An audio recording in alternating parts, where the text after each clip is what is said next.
went over section 6.2, which is the special land use, and we went over there's some review of section 2870 on home occupations, including looking at the definitions of bed and breakfast, and what's your understanding of bed and breakfast versus an individual who maybe bought a home and needed a couple of roommates, they maybe help them along?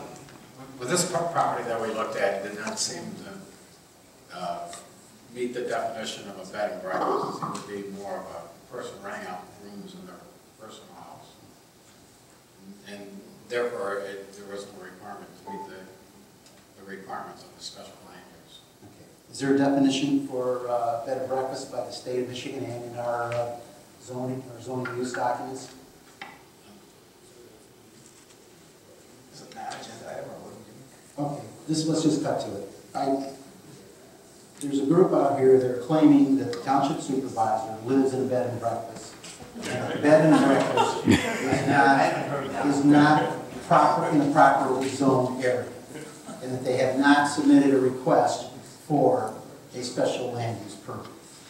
Okay?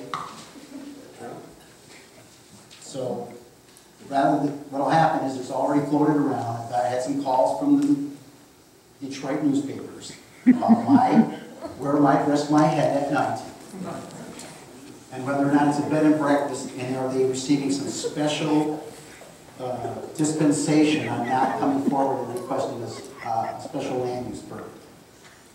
All right. So what happened? We'll just cut to it. We looked at the documents. If in fact you want to be a bed and breakfast in Plymouth Township or the state of Michigan, there is a requirement that you register with the state of Michigan. And when you do that, and you have a bed and breakfast, you have to provide the bed and you have to provide the breakfast.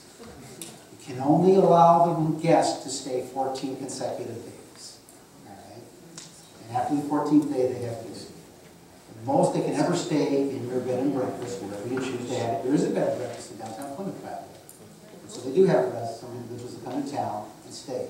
After they stay 30 days, they're no longer able to stay in that same bed and breakfast for the rest of the year.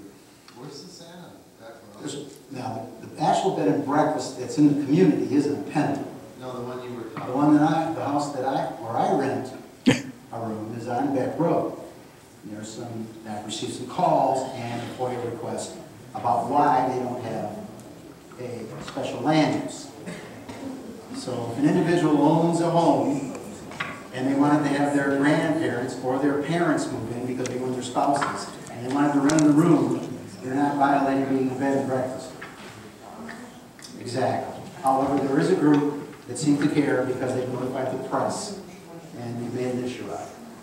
So at this point, the house that the supervisor is in pays rent on a monthly basis, but the establishment does not qualify as a bed and breakfast. Okay. Well, we'd like to thank the individuals who did that. We've done the research. Okay.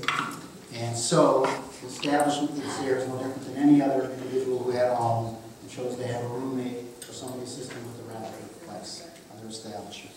However, we would like to thank the individuals, the group that brought this to the attention, because on the same page where it talks about bed and breakfast under section Article 28, Section 3 about prohibited home occupations, they talk about bed and breakfast and requiring special use. They also mention that beauty parlors and barbershops are also prohibited in the homes in Plymouth Township. So, as well as undertaking in funeral homes. So, can we do that? Any of those occupations, you're going to need a special use. Pardon? All right? So that has to do with the land use. All right? We'll move on to I-1, which is the Wayne County